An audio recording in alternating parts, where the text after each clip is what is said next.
Good morning, good afternoon, and good night. Whenever you're listening to this, you're tuning into the Underbelly hours, and we got a pretty good, interesting, maybe not run-of-the-mill interview for you this week. Definitely. We're branching back out into the classical space. We're going to be talking about BTS, of all groups, and they're merging with orchestral music. Yeah, it sounds strange, but it's something you guys are definitely going to enjoy, so stick around and take a listen. I'm Adela. And I'm Dan. And you're listening to another episode of the Underbelly Hours. In my basement. Take off your coat, stay a while! Like listening to new music? Want to know a band before they get popular? Tune into the Underbelly Hours, Sunday nights at 6 p.m. on WRSC 88.7 FM, and discover the best of local unsigned musicians. Don't miss out on the next big thing. So welcome back, everybody. On the show today, we have two very special guests. I'm very excited to talk to them. They are more in the classical field again, so I'm really excited that we're having more people from like the classical world coming onto the show. And in particular, these two fellas are really working on a project that I think a lot of you would be interested in. It covers some pop ground as well. I'll let them do the explaining. Hi, Ari and Henry. How are you guys doing today? Hi, thank you, Adela. We're doing wonderfully. If I can speak for Henry, too. Sure, please do. Yeah, we're doing wonderfully. Thank you for having us on your show.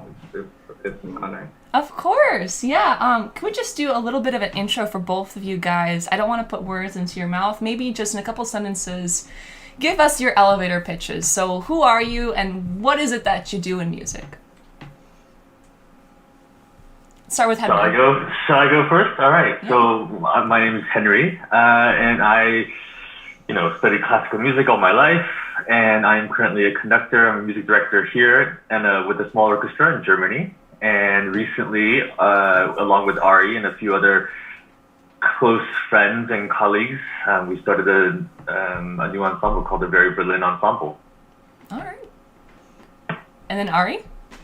Hi, I'm Ari. I also was born into classical music. It was just my life since before I was 5. And I'm a violinist, composer, arranger, and orchestrator. Nice. All right. Very cool stuff. Before we get to the meat of everything, we usually like to start things off with a few icebreaker questions, just to kind of loosen up and make sure it doesn't turn into another just boring, what are your influences, how'd you get started, what are you doing now, kind of interview. Not to make it too dry, and also just to make it a little bit fun. This one is a new game. And I'm wondering, Dan, if you want to give it a shot? Sure. Do you have a name for it? I think we should call it the, I don't know, we have to figure out a name. We'll figure out a name later. Who will be more likely? We like doing this stuff on the fly. You were starting to say something, and then you stopped yourself. That's true. You had an idea. You had an idea, but as she was saying... Don't be shy to share it live. This is awful. She stopped herself mid-idea. No, it's... Listen to the man. Who would be, I don't know, it's like would you rather, but instead of would you rather, it's the person. Like, who would you rather? Who would you rather? Who would be more likely to? Who would you rather, ... fill in the blank. Something like that. We'll figure out a name later. I'm so bad at names, guys. If you haven't... The questions are the important thing. The questions are the important thing. Basically, we're going to give you guys 3 questions. And I want you to pick between the two of you who would be more likely to do this action, right? Just to give us a little bit of insight about y'all and have a little fun. Does it make sense? Oh, yes. And the answer is all Ari. All Ari. Every time. Probably. I mean, Adela knows me. She knows that's true. That's true, yes. Well, I don't want to make any assumptions, though, guys. I mean, who knows? Let's start off with the first one, which would be, who will be more likely to finish a piece on the morning of its premiere or show up to rehearsal not knowing what the hell's going on? That's a dangerous question. Well, I think Ari has the right to as a composer to show up to rehearsal saying, "Hey, I want to change this and that," and that is kind of the profession. And at least on my part is to expect that and to deliver Ari's vision as best as I can. Okay, great. So That's a nice way of putting it. That's a good way of covering my ass for procrastinating. Nice. Yeah, well, look, the worst thing you can do as a conductor is to stand up on the podium not being prepared, right? I mean, orchestral musicians, no offense, I love them very, very much, all ages and everywhere in the world, but they smell blood quickly, right? They judge you from the moment you walk into the hall for the first rehearsal to the color of your shirts and if you're wearing socks and how you greet the orchestra. So they smell. They can smell if you're the slightest bit unprepared. Okay. Yeah. So not to say that I have not done that a couple of times, but as a student. fair enough. So the answer to the first question is Ari, and not only is it Ari has an excuse to do so. Okay. Exactly. It is his right to do this. Artistic freedom to do it. Okay, great. Oh Question number That's 2. a good excuse. I'll have to use that from now on. You can blame me, Ari. Yeah. Mm-hmm. All right. I don't know if I think I would need to come up with one on the fly. Sure, go for it. Which one of you would be more likely to to have a what's that movie? Whiplash moment with a musician chucking a cymbal at somebody's head, or maybe just emotionally abusing them. Henry is one of the kindest and most serious conductors I've met. At the same time, he's got a nice balance for that. But I don't think he would ever throw a cymbal at anyone's head, and I don't think I would either. But I have. Wait, what? Early in my career, I have called out people in a rehearsal, and I totally also got called out for it. So I mean, but I have experienced conductors. We all know Toscanini, which was the OG Whiplash guy. He was like shouting, "You have no ears, no eyes, bassist." I mean, don't have it. But I don't think any of us have ever stooped down to that level. And I'm knock on wood. I hope it never ever happens. Fair enough. That's good to hear. Yeah. Yeah, I mean, that's everything what Ari said was true, especially with Toscanini, the way he would destroy orchestral musicians. Just because one doesn't do something actively towards an orchestra doesn't mean one's not thinking it, right? But Toscanini is kind of the example, the quintessential example of someone that really said everything he was thinking about that musician and why something wasn't going well. And but no, Ari, a perfect example of what not to do as a conductor. Exactly. Fair enough. All right, so this one, nobody really, but kind of Ari. Is that fair to say? See that? So for this question, it was kind of a draw. Nobody really would be more likely to, but if anything, a little bit more Ari. Well, look, not to be nice to you, Ari, but like we have Ari is absolutely one of the kindest persons I know. But look, as you grow, it's just kind of it's an experience thing, right? So you don't know a lot of these etiquettes when you first start out. You don't know that like as a conductor, you don't know that there's certain pieces that you don't need to run from the beginning to the end, and that kind of in the society today, that kind of has the same connotation of what Toscanini breaking a watch on a violist does. And but so much of it really is these kind of unspoken rules, like kind of in baseball, where you're technically allowed to do everything, but then again, you're really not allowed to do a lot of stuff. Fair enough. And most of the time, you learn the hard way. So, Yeah, like some of those things we can look at some that we've learned from cartoons or watching movies that don't really know much about the musician etiquette, or they do, and they're just poking fun at it. Like, for instance, you hear the orchestra tuning, and then the conductor gets in and like waxes the gun on the stand to get everyone's attention. Like, like, okay, we hate this guy already. Right. Okay. Yeah, and just to add on just a little bit, and because I kind of know that the situation maybe I know the situation Art is referring to, it's oftentimes out of passion that we really, as musicians, we want to get it perfectly correct, and that leads to such frustrations that's sometimes hard to contain. Fair enough. Fair enough. But you know what I mean? Like you see Bugs Bunny goes up to the stand and he's like, Mm-hmm. All right, cool. We believe you. Don't worry. Yeah, don't worry. Like, this is a no judgment zone. We were just curious what your guys' thoughts were. Cool. All right, and then the final little icebreaker question. Who would be more likely to drop everything and run away to join an avant-garde music group? Or start their own avant-garde music group? Ooh, Henry. That's a avant-garde music group. Yes, so think performance art, think getting in a bag and playing violin. You know what? Henry, I feel like that might be you because of your way that since the pandemic happened, you had to rethink your approach to creating art. And we can't talk so much about it, but he certainly has done that. Yeah.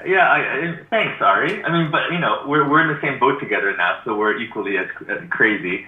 I follow this leader anywhere. Yeah. Look, I mean, I've been fortunate enough, just in life, and I think being a combination of stupidity and stubbornness to kind of when someone tells me no, the first question is always why. And then it's if there's no good... Jewish of you. I'm not gonna lie, it's very Jewish. I'm a Jew here. Just want to clear the air.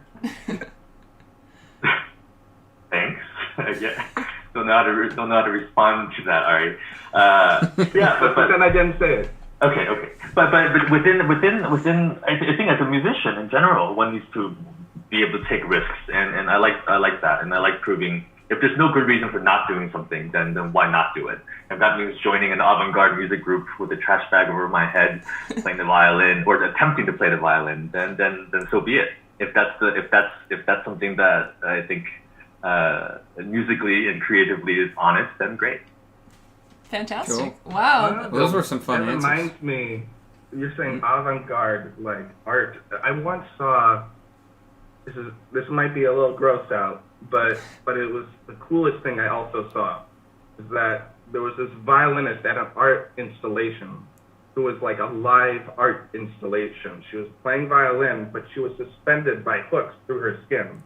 Oh, one of those. Wow. Yeah. That's intense. And she was just playing away, and it was one of the grossest but most interesting things I've ever seen. I don't know what it was called, but I saw it and I never forgot it, and it was so cool. Mm-hmm. It was I had to like look 3 times. I was like, is that really what's happening? And it was incredible. That's pretty cool. I heard at a certain point with that, like the people who like a Clive hang on thing. the clips, like they're like drilled into their back or their arms or something. Mm-hmm. At a certain point, they just like get high from the like pain. Oh wow. Sensors just going like overload, and then they get like this euphoria feeling. I don't know, it's crazy, but I'm sure she was having a good time up there. Interesting. Just playing violin, suspended, and probably having these like crazy like hallucinations from pain. Interesting, yeah. That's some avant-garde shit right there. It was really avant-garde. That's Ridiculous. Can that be the new wave of rock and roll? Suspended by hooks through your skin. Oh, man. Just Van Halen's shredding, like that type of shredding, just but being suspended by hooks in your back. Can you imagine, like mom coming to that installation, watching me? This is me now. Shield your eyes. You know, this was a very fun little icebreaker session. Very enlightening. Very enlightening, yes. We know now that Henry would be more likely to go join an avant-garde group and do whatever the music calls him to do. Mm-hmm. We also know that Ari would be more likely to finish things the morning of a rehearsal and has an excuse to do so, according to Henry. And slightly more likely to throw a cymbal at somebody's head. Just ever so slightly. Oh wait, did I get that wrong? All right, and with all that in mind, let's go to the first song. We're going to throw a snippet from the BTS Orchestra channel into this right here on the podcast before we head into the main meat of the interview. Take a listen and enjoy.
Mm-hmm.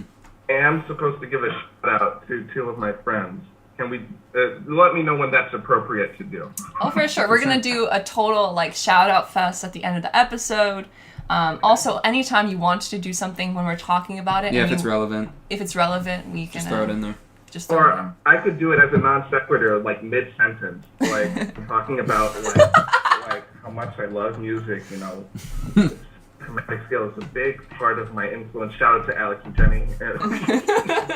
It reminds me of like an Oscar acceptance speech or a Grammy acceptance speech where they're just going on and it's like, oh yeah, and thank you so-and-so for that, and yeah, we need to just stop polluting the air. Thank you, Dad. All right, and if we can get these Antifa folks out of here. Thank you, producer from that one show. Mm-hmm. It's like, where are they going off with this? Stage, but I'm going to go for another 5 minutes.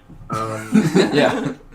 I know they're playing the music, but I got about 10 more people, and I'm going to keep talking. I'm going to see how long they actually play the music for. Yeah. Really Some people how much like how much music they have prepared. Right. Some people it's like I feel like they stretch it out. They let some people push the limits. Like if it's Matthew McConaughey right. going on about some philosophical thing, they're like, all right, do a slow fade up with the music. Right. There's people who they definitely like. They pick their favorites, you know. Right. Like, but then if it's like Demi Lovato at the Grammys, it's like 2 seconds and it's like horns, go, music, loud, get her on. Yeah, true. Oh man, I can't remember the last time I watched an awards show though. Me neither. Henry, Adela was just commenting on how much she likes your windows. Oh, thank you. Yeah. They're quite nice. Mm-hmm. My wife and I, we just moved in here a couple of months ago, and I don't know if you can see, but there's a beautiful park. Oh, cool. There's a lot of baby stuff underneath, so yeah, there's a beautiful park there. Yeah, thank you. Nice. Nice space. Mm-hmm. Better than my basement. All right. Yeah, we love the basement, Dan. I hate it. We have a basement. I hate this place. All right, I hate everything that it stands for. I hate what it's made me. You ready, Dan? Yep, all right. Okay, so I think we should start off a little bit with some background for you guys because, again, lots to talk about here. There's a lot of things we can go, but I think it's interesting to note that our podcast hasn't been really interviewing a lot of classical musicians or composers or anybody really a lot in that realm. So for a lot of people listening right now, they might be a little bit in awe / confusion about your fields and why you guys decided to go into this field that seems to be a little bit more off the beaten path nowadays, at least. Classical music isn't as much mainstream as it used to be. So my question for you guys, the first one is, what was like the first piece of music that you remember just listening to and impacting you in a significant way? It could be classical or it could be, any sort of music too. But, oh my God, that's...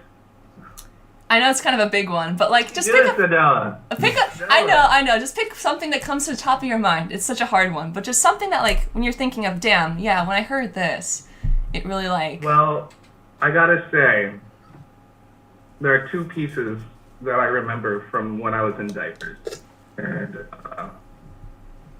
if anyone, hope Disney doesn't sue you for me showing this picture. Oh boy. Oh boy. But it really sums up my childhood.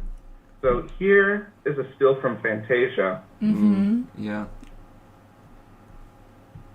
And here is a still from me as a baby. Aww, so cute. And that particular piece that was playing there was Bach's Toccata and Fugue in D minor, orchestrated by Stokowski.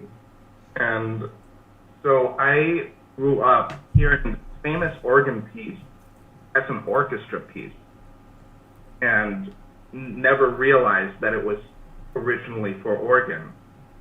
And I was exposed to grandiose, super romantic, lush orchestrations by Stokowski growing up because of Fantasia.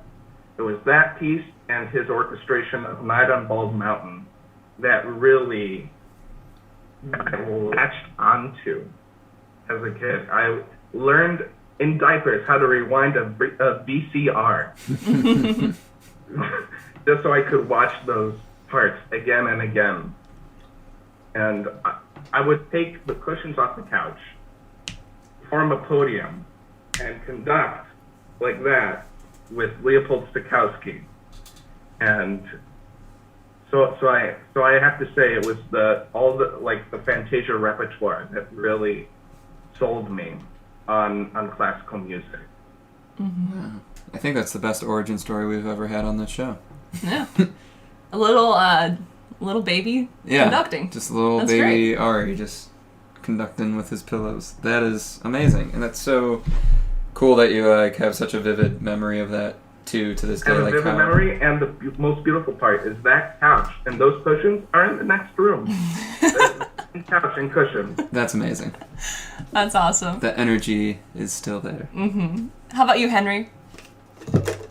Well, it's hard. That's a great story, Ari. You have to follow that up. Yeah, how do you follow that up? Well, look, I mean, there's two pieces that kind of stick out. You were born with a conductor's wand in your hand.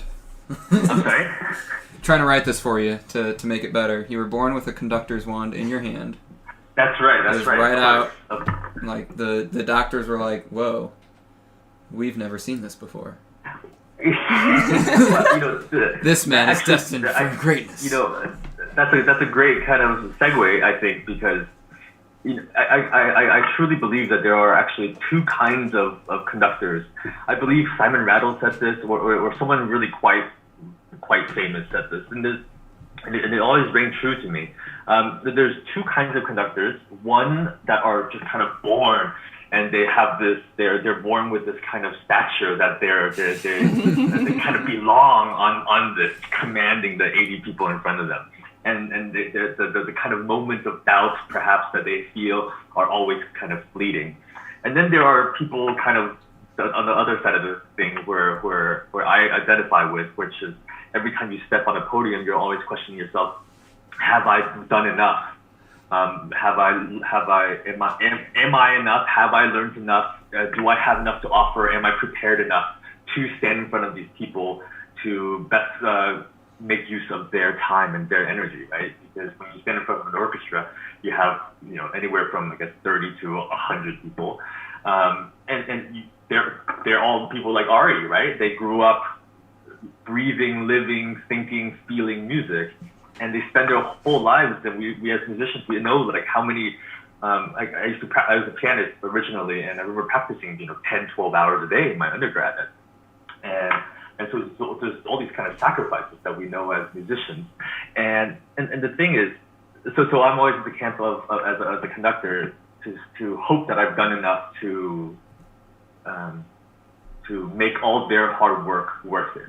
Mm-hmm. That's a kind of a tangent, but I love that idea of some people, and there are people, and I have colleagues, and they're great human beings as well, that are just born with this mentality, this confidence, this inner confidence, and I'm so envious of these people that they can just stand there and feel like they have they just somehow know. I don't. It's something that's beyond my psychology. Mm-hmm. So what about that favorite piece? I'm sorry. I was gonna say. So what about that favorite piece then? Yeah, too. Yeah. So I mean, it's a little. There's two pieces. One is kind of how I got into music. My family wasn't necessarily very musical growing up, but I always remember this little theme that went like and everyone knows that theme. But I, as a 3-year-old, first hearing it, had no idea. But I always had this kind of earworm. That's how you say it in German. I forgot how you say it in English anymore. It's like a melody that sticks in your head. I use that in English. Yeah. Okay, great, wonderful. So I had this melody stuck in my head forever until maybe when I was 13 years old. I finally asked my mother. I said, "Hey, what is this? What is this?" And she's like, "How do you know this thing?" I was like, "I don't know. I've always had it in my head." And she said, as silly as it sounds, my father had this little red Honda in Taiwan growing up, And every time you open the door, apparently it would play for release.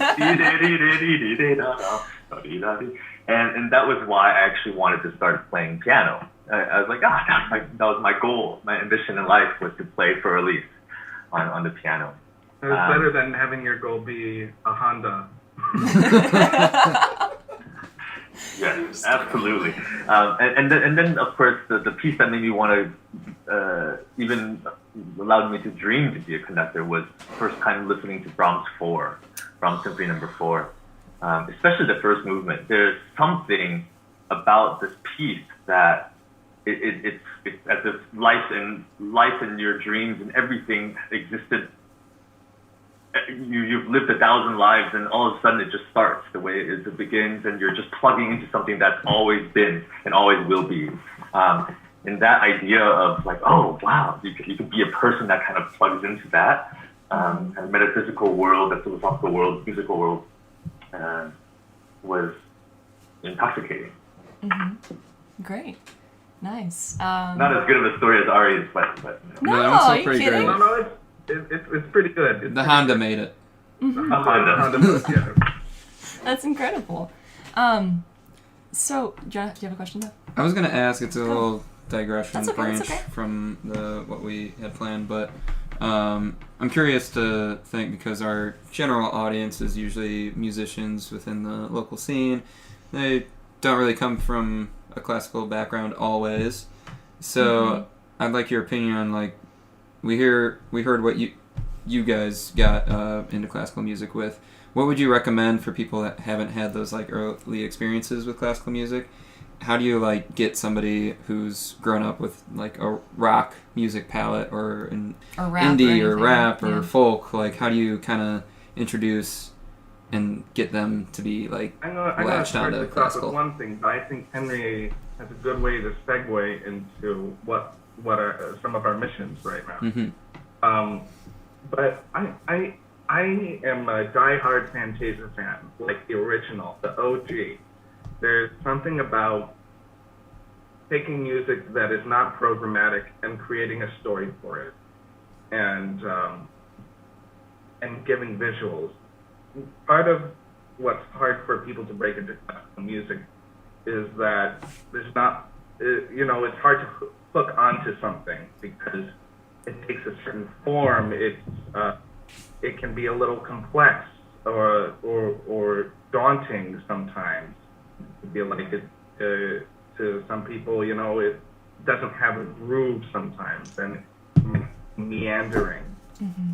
It's, to have a visual with it that helps tell a story might help people open their minds to listening to music in that way, to try to imagine a story when they're hearing something. They hear a diminished chord and they're like, oh, something serious is about to happen, or, and things like that. It helps them dramatize the music, I think. And Fantasia, for me, was like a big thing. Now, people getting from like maybe the pop and rock world or hip hop rap to classical music, I mean, I'd like to give this to Henry to talk a little bit about that, if you don't mind. Yeah, well, thanks, Ari, for passing it on. So to answer your question, I think in general, the question about how does one kind of, I think it's a broader question, right? It's about how do you expose people to classical music, and the answer really isn't the question. It's about exposure, right?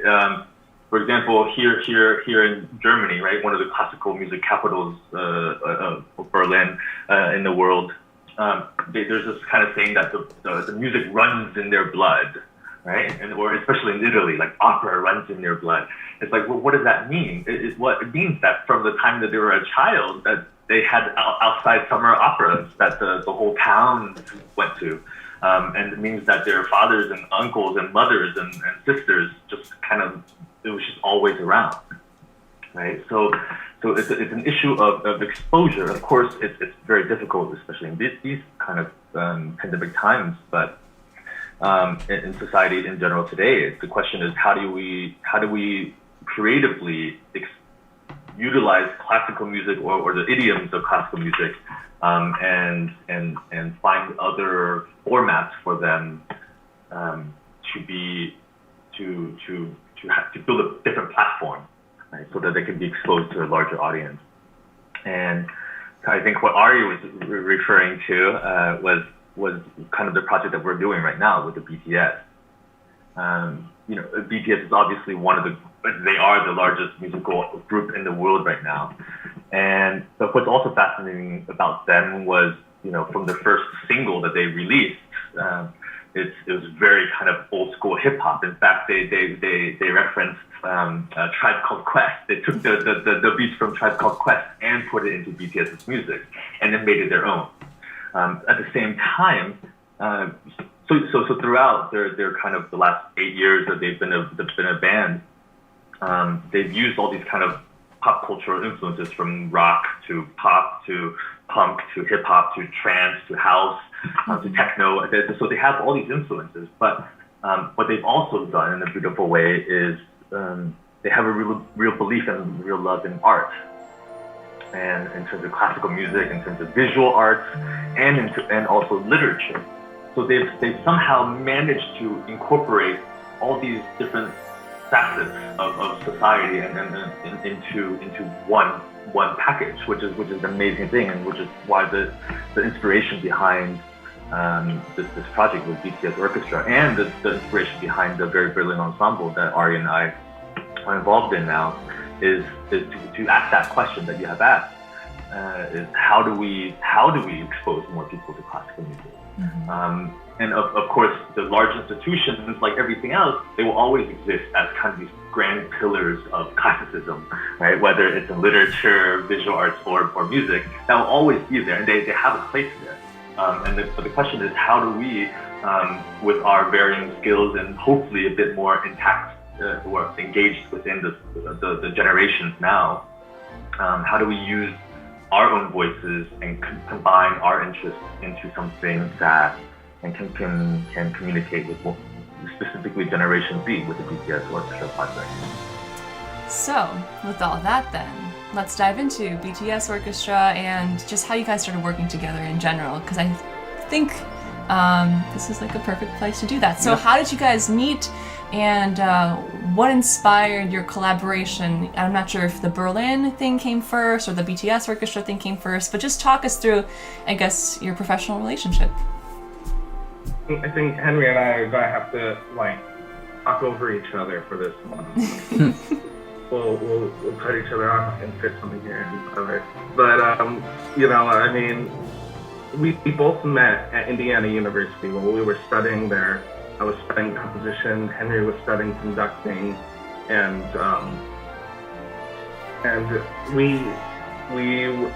I see him everywhere. He's and only heard great things about him.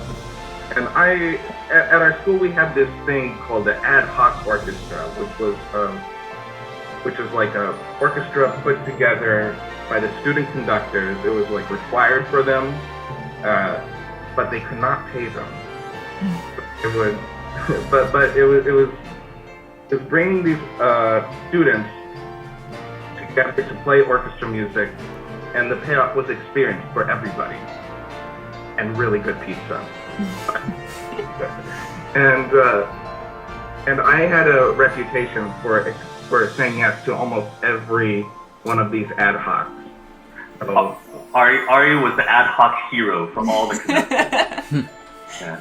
It's great to have that energy, and to know that energy and that desire to play and to learn is in the orchestra already. It made the job so much easier because, of course, at Indiana University is a great music school, so everyone's incredibly busy, and everyone's trying to refine their craft. But it was great to have Ari to always say yes. Didn't mean to interrupt, Ari. Go ahead. Oh no! I'm expecting that. But as a violinist myself, I can understand the mentality of, having enough musicians for, 5-6 orchestras there? Something like that. And then, being one of, how many hundred violins there are in the school, and being like, oh, the next person will say yeah. And then it's just kind of like, normally you only have like 2 violinists for your entire orchestra. You can count on. Yeah, I mean, the ad hoc program, we're going on a tangent now, but this is, I think, well, I want to share about it. But sorry if it's not interesting to everyone. But the ad hoc program was great because it allowed kind of like starting conductors to learn how to speak to people, which is a skill that's quite hard for many musicians, I think, especially classical ones. And I remember my first ad hoc when I was at Indiana, I ended up getting maybe 10 people total. So you imagine this huge school with over 1,000 musicians, and you get 2 first violins, 1 second violin. I had 1 violist that came in for and she was super nice. She came in for the last rehearsal just to save my concert. And here I was conducting the John Williams tuba concerto. That's supposed to be for 80 people with 10 people in the orchestra. It was quite an embarrassment, and but you learn very quickly how to entice musicians to play for you. Mm-hmm. Shout out to John Williams' tuba concerto. It was actually a really cool piece. Yeah, I can't imagine that with the tuba's gonna string section cover everybody then. Wait, how did you guys hear the strings if you had 10 string players and 1 tuba playing a concerto? Did you just have to play very softly? It just wasn't a very good concert. I'm sorry. but the show must go on, as they say. Mm-hmm. And it was a very somewhat embarrassing but valuable learning experience. Fair enough. Yeah, but so through that, Henry and I got to know each other through the ad hoc experience. And life goes on. We graduate. We went our separate ways, and I moved to Los Angeles to try to start my career path down there, and try to hone in on making it in Hollywood, and because I have this dream of doing lots of music. Mm-hmm. It was a big part of my musical inspiration, and it was my muse. Speak a little louder, Ari, sometimes when you start to... I'm a big John Williams fan, and absolutely love his work, and I aspire to be as successful as him, which is a tall order, but not, it doesn't deter me. Mm-hmm. So I moved there. I reconnected with another friend of mine from Indiana University, named Malin, who is also part of the very Berlin ensemble. Shout out to Malin. Shout out to Malin. Shout out to Alex and Jenny.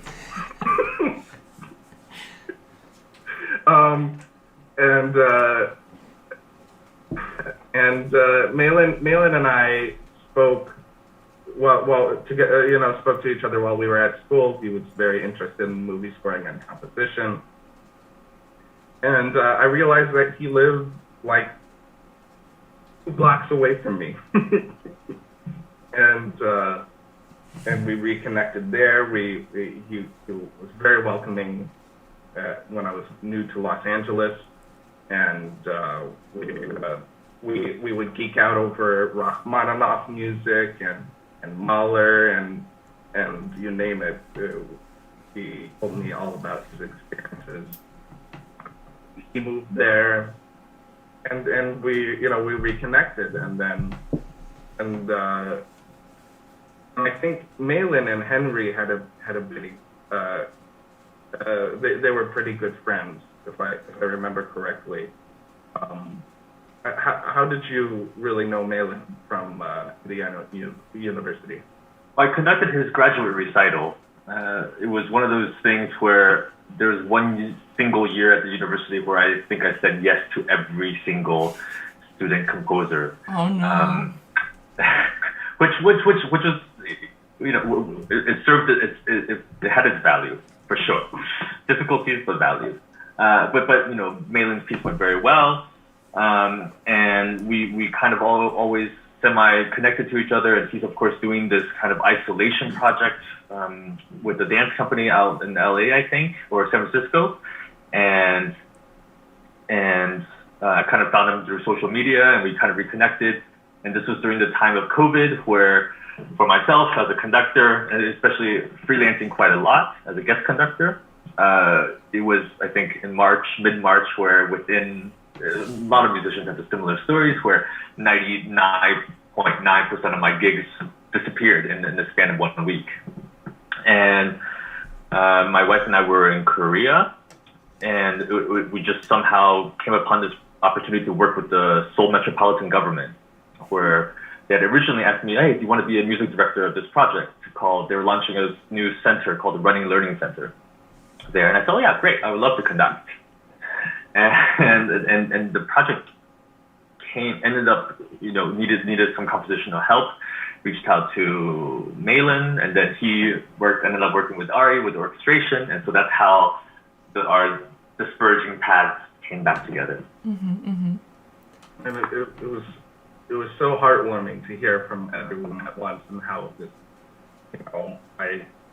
I was in the middle of composing with some other things that had a deadline, and it was like a, either I do this or I don't moment. And I'm so happy that I said yes, because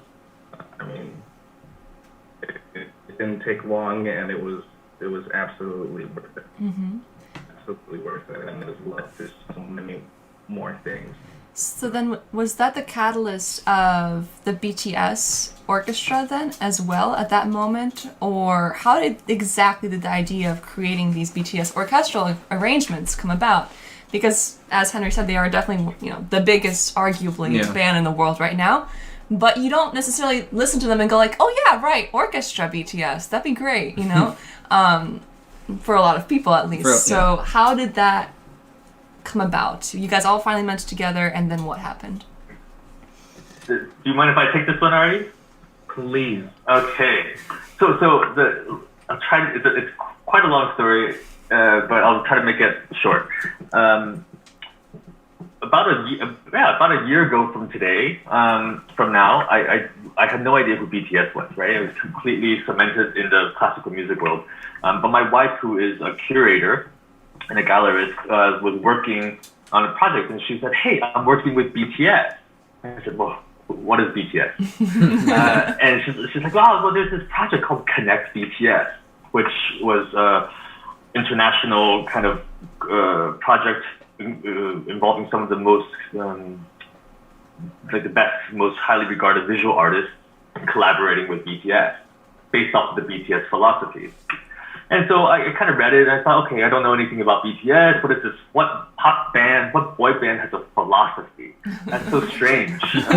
Why are these major visual artists collaborating with them? And why are they in London, Paris, New York, Buenos Aires? Why are they? What is this? This is the strangest promotion I've ever seen. And then, a few things happened with in terms of politically that like the K-pop and BTS kind of fan base. They're called the Army, by the way. The BTS fan club is called the Army. Yep. I didn't know that. I kept on reading all this stuff about Army. I was like, what Army? What Army? They are. So I guess they were quite influential within the U.S. political scene this last election cycle, and they also kind of stood up to kind of international political pressures in terms of in China and within Korea as well. And I thought, well, that's so strange, because you would imagine the fan base of BTS being a lot of Generation Z, so teenagers, young 20s. And why did they care about elections? I didn't care about, politics when I was 18 years old necessarily. So then it began this kind of research of like, what are they doing? They must be doing something different to activate youth, right? And I think all of us can and that's something, at least in the classical music world, that everyone's scratching their head, like, how do we activate the youth? How do we connect to the youth? And here is BTS talking about, democratic elections and free press and breaking cultural heritage, and you're like, what? Wow, that's amazing. And then you research a bit more, and you realize that they're talking about suicide, depression, loving yourself, rape, gun violence. So they're talking about incredibly socially conscious issues, heavy issues, but the way that they're rapping it, their music, and the whole package of what the BTS brand is, engages this generation in a way that I've never ever seen, into an incredibly powerful force. Luckily, they're also a huge fan of classical music. Right? So it's going to the extent of having one of the songs, Euphoria, that you can see on our YouTube channel, quotes Debussy directly. Right?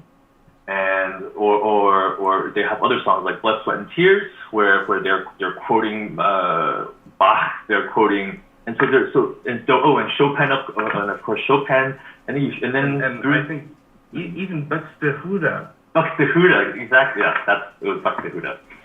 Yeah. So then the idea came. Okay, hey, I was thinking, okay, I want to do something. I want to put together. I give myself one crazy project per year that should probably fail, but I'll probably gain and learn something out of it. And I thought, okay, well, I need someone like really crazy but passionate, that would kind of go along with me on this journey. And by that time, we had Ari and I and Malin. We finished our first project. It went very, very well. And so I called Ari and I said, hey, I have this crazy moonshot idea. It'll probably never, ever work. Are you in? And luckily, he said, yes, absolutely. Amazing. Cool. I mean, the mission behind it is what was so cool. And, to bridge the gap between these audiences and to help them expose them. Exactly. Expose each other to each other's love. Expose the classical music to the K-pop world, expose the K-pop world to classical. And that's one of our missions, is exposure. And I loved that idea from the get-go. Mm-hmm. Whether or not this idea was going to happen, it was not what I was focused on. Mm-hmm. Usually just a cherry on top. If you get your piece played, okay, but that wasn't the mission. The mission was to create something. Right. I love that. And that is so important right now, I think, for young people, especially because, if you go on YouTube and you type in classical music, you see like these 5, 6, 7, 8 hour long study playlists of classical music. But that's all that a lot of young people use classical music for. If they're not born into it, a lot of young people will just use it as background music. So it's cool to see you guys working on exposing people to the more like cool side of classical music, to the creative side, to into something that they want to explore on their own outside of something they listen to in the background. So that's super cool. Yeah. Let's get into like the actual music now, what people can expect from these arrangements. Mm-hmm. How like faithful are you guys sticking to like the structure of the songs? Like how much are you guys kind of expanding maybe form or structure with it? Like what's the general vibe of these arrangements going to be, and their trueness to the songs? Well, I believe that loyalty to the original is extremely important. We don't want people to not be able to recognize what we are arranging. We want to, whether it be we keep the same chords and melody, but reimagine it in a different style. For instance, the Singularity was reimagined as classical romance, so like something just very heavy and sad.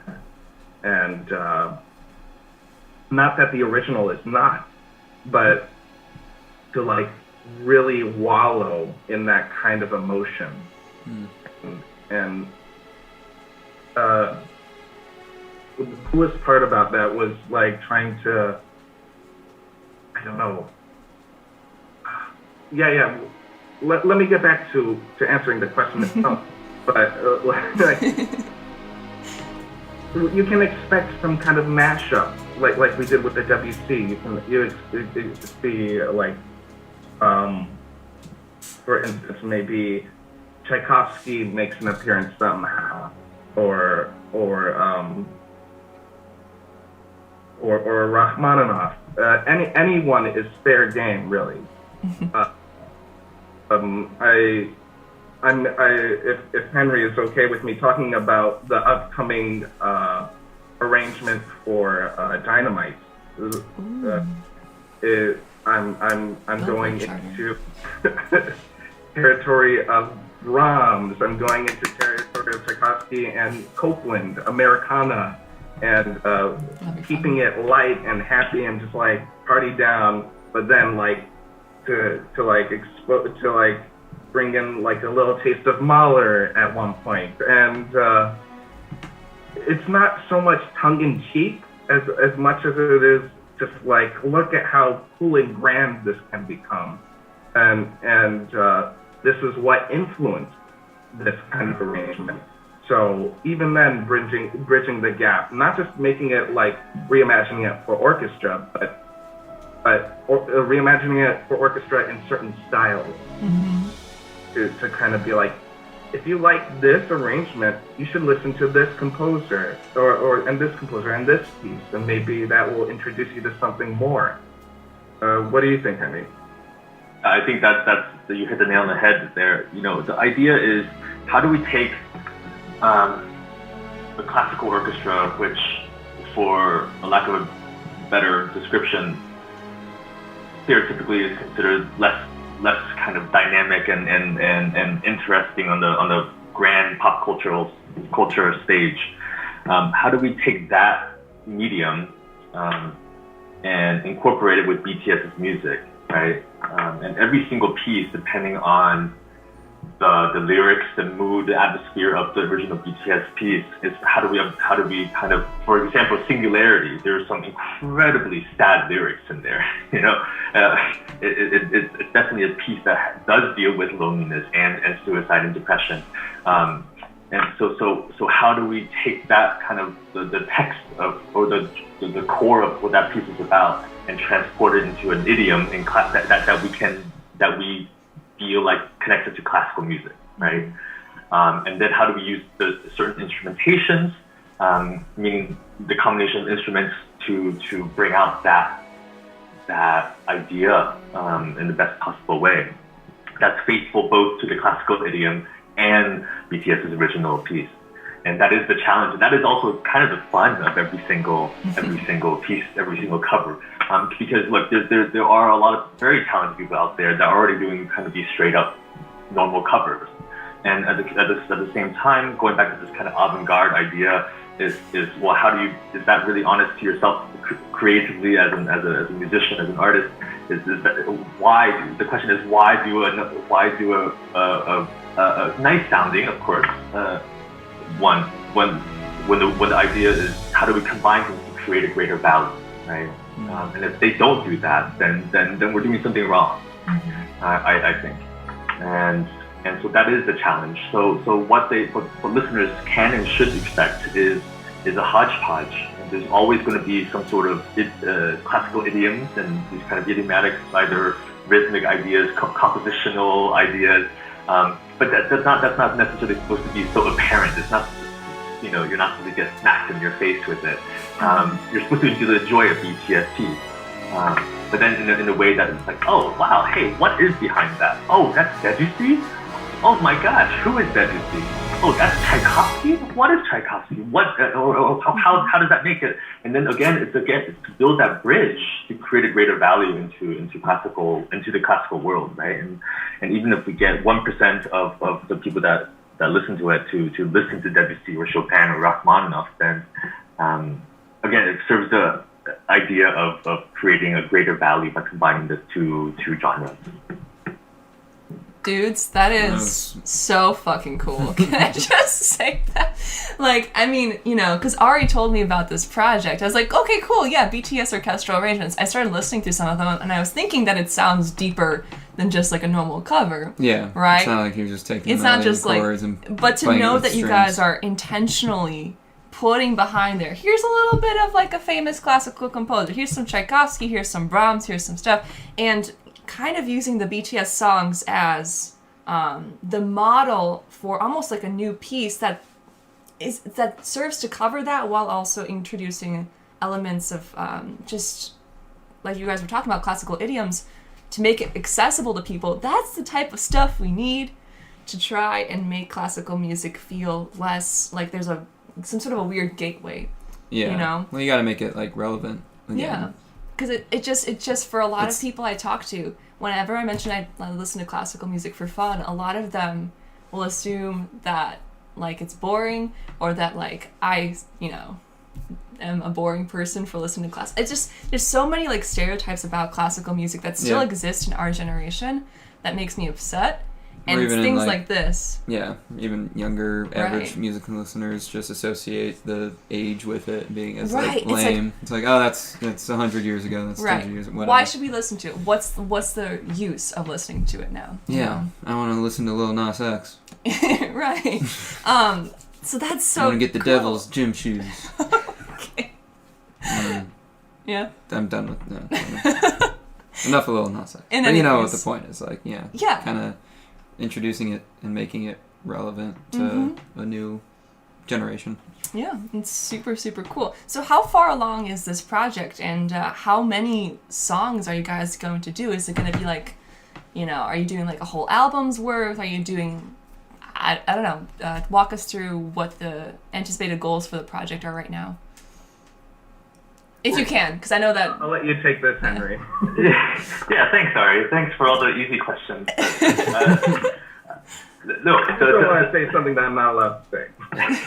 No, the original idea, actually, the original idea behind the BTS Orchestra was really to create. I approached Ari and said, "Hey, let's do a medley, kind of a curated medley of like a chronology of BTS's musical development, right? Because at a certain point, and I still am." I'm officially Army, by the way, which is kind of cool. He's been Never thought indoctrinated. 1 year ago. He's a general now. It's been COVID has been interesting, and so the tangent. I'm a little lost. The original idea was to highlight the musical development of BTS, right? Because during the COVID time, I basically went through the whole discography of BTS, like every single song, and analyzed it more or less from like a classical conductor's mind, and I kind of gave Ari about 10 pieces. I said, hey, listen, this forms a really beautiful story, and actually we have that piece completed, and we will be performing that medley in the future. Where and when, I cannot say yet. But we are definitely doing that, and it's a phenomenal piece. And Ari did a incredible job, incredible. So that is going to definitely happen. So because the original ambition was just to do this medley and have it performed, and somehow this was already a moonshot, and we already achieved that. And along the way, we got some good exposure, and so now we started this YouTube channel. And the goal is to do as many songs as possible. We have, I think, we have 4 right now. We have 2 more coming in the next week, and then it begins kind of this curation process. So much of it has been a learning experience because I don't think either one of us had imagined with the formation of that idea to Ari saying yes that we would be here, right, on the podcast talking about this project. So much of it in terms of with every orchestration, I think we're getting better. We need to work out some of the visual stuff and just kind of my internet illiteracy. But the idea is then to start curating these songs in a way that we curated the BTS medley that Ari has written. So that it creates kind of a linkage. So, for example, we were just talking to the team yesterday. BTS created 3 albums called Love Yourself, right? So I think it's like Hurt, Love Yourself, and there's this kind of 3 thematic ideas. And this is also a part of a larger theme that they went to the UN to talk about loving yourself, right? And they were like a UN representative, which is crazy for a K-pop band. If none of you have seen that speech, I highly urge you to listen and watch it. Mm-hmm. It's a beautiful thing, beautiful speech. So yeah, and so then we can just talk about, and then so I kind of picked a few songs that really talks about a topic that I care very much about, which is about self-care, right? How do you self-reflect, take time to heal, and especially during this time where it's been, of course, stressful for everyone, and hopefully to make an impact that way. And then in terms of future, of course, we will have definitely enough songs for an album. Cool. All right. Yes. All right. Nice. If not more. Mm-hmm. Cool. So people can go check out, for now, what's already up on the BTS Orchestra channel, correct? Can you guys, I guess, really quickly just list off the places where you're currently hosting music so people can go and check it out? I believe we're hosting music on YouTube right now, and we will eventually branch out to Spotify and other streaming platforms. But YouTube, I think, is like our main place. We have also an Instagram account, and am I missing anything? No, you're not. Let me just. So YouTube is definitely the main place to check us out right now. Mainly because of, again, my kind of technical deficiencies on the internet and just problems with technology in general. Not out of a lack of desire, but just lack of talent with that. But YouTube is the place to go. Absolutely. And then Spotify and every single kind of streaming service will be coming within the next couple of months. Great. Awesome. Should we just ask the last question for funsies? Last question for funsies? Oh yeah, let's do it for funsies. And then we'll go over the plugs one more time, and then I think so. Probably skedaddle. I think so. Yes. Alrighty. So once you guys, it seems like there might be interested in just continuing working on BTS songs and doing, maybe more than an album's worth of songs, but after or simultaneously, what other like pop artists would you guys be interested in, doing this kind of synthesis with? If any. Yeah. I know I mentioned Lil Nas X earlier when I was trying to gauge a reaction there. I think anything is fair game. Anything? Almost anything. What would you say, Henry? I say we're open to everything. The point is, like, I for myself, and I also, and hopefully I can speak for Ari as well, is that it has to be true to us, right? And the artists have to be the things that BTS are doing with the kind of the power and the influence that the ARMY has.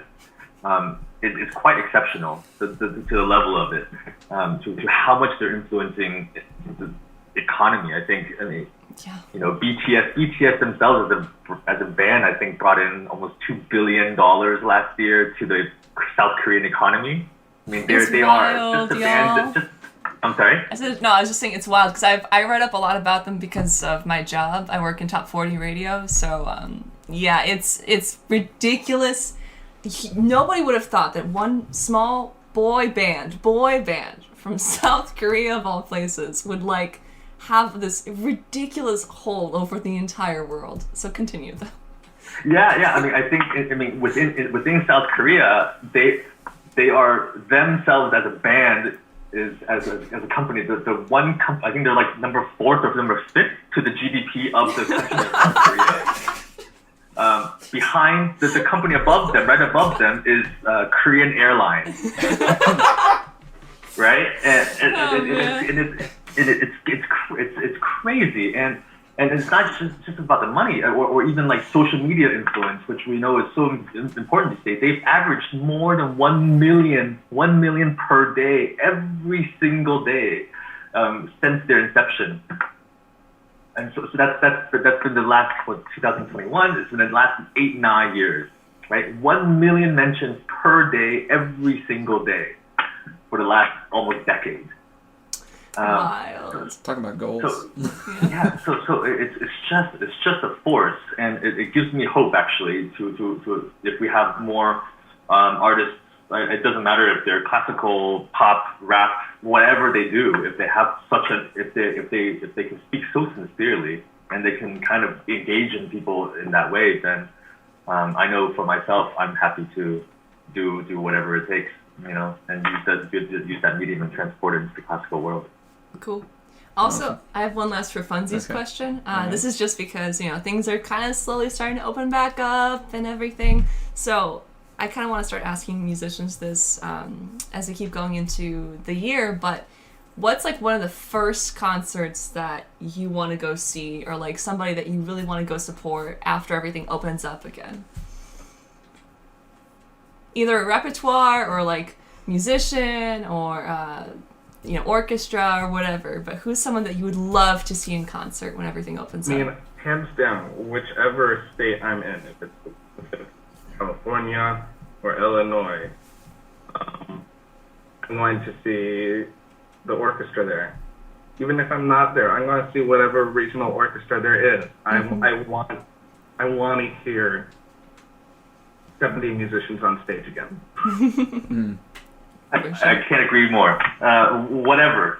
The day that something is open, I'm there. Yeah. Fair enough, dudes. Awesome. All right, well, I think that's a wrap. Let's do one last plug. Where can people find BTS Orchestra stuff? But also, we want them to support you guys as well. So if you feel like plugging your website, your social media, you can go ahead and do that as well. I don't know if Henry Yeah, sure. You can find us on YouTube at BTS Orchestra and also on Instagram at BTS Orchestra. Mm-hmm.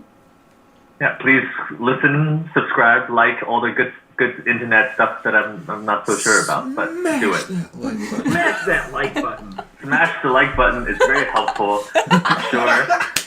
And wait, Henry. So 100,000 likes by Monday. Henry, that was the most polite way we've ever heard someone say smash that like button. I'm crying. That was beautiful. I'm just have to say that. That was so great, dude. Please smash that like button. It would be very helpful. Yeah, y'all, seriously though, go smash those like buttons, go follow BTS Orchestra. It's such a cool project, and share the heck out of it with your friends and family. And a quick shout out to our other team member, Julie Lee. She's really helped us along the way. Thank you so much. Okay, cool. Well, I believe that's a wrap then on today's episode of the Underbelly Hours. Thank you so much for joining us. And as always, if you like hearing the stories behind independent local musicians, artists, composers, whatever, go follow us on our media channels, Facebook, Instagram. We're now on TikTok. Oopsies. I don't know how that's going to go, but we're there. And yeah, we're going to see what we can do with that platform. And if you want to listen to the episodes, they're on Spotify, Google Podcasts, Apple Podcasts, Stitcher, YouTube, and also Aux, who is the fantastic Chicago-based podcasting platform that allows us to host on all of those sites. That's a wrap. See you next week. What kind of wrap? What kind of wrap? Like chicken Caesar or buffalo dude, that's chicken? I was thinking chicken Caesar, maybe a buffalo. Yeah. Yeah, that's pretty good. I could go for either or right now. I can go for like this is going to sound so awful, but California wrap with avocado and like tomato and... Okay, Dan, I know. I'm going to do that. But in any case, you're Dan. And you're Adela. And this has been another episode of the Underbelly Hours. In my basement. Bye! Are you tired of listening to the same bands over and over again? Over and over. Stop listening to what mainstream media chooses for you You filthy casual. and try something new. Tune in to the Underbelly Hours every Sunday night at 6 p.m. On WRSE 88.7 FM. for exclusive interviews, unreleased content, and more from the depths of Chicago's underground. I'm Adela. I'm Dan. Take off your coat and stay a while. Now available on Spotify, Apple Podcasts, Google Podcasts, or anywhere you stream your podcast, thanks to Ox Audio, a Chicago-based podcasting platform.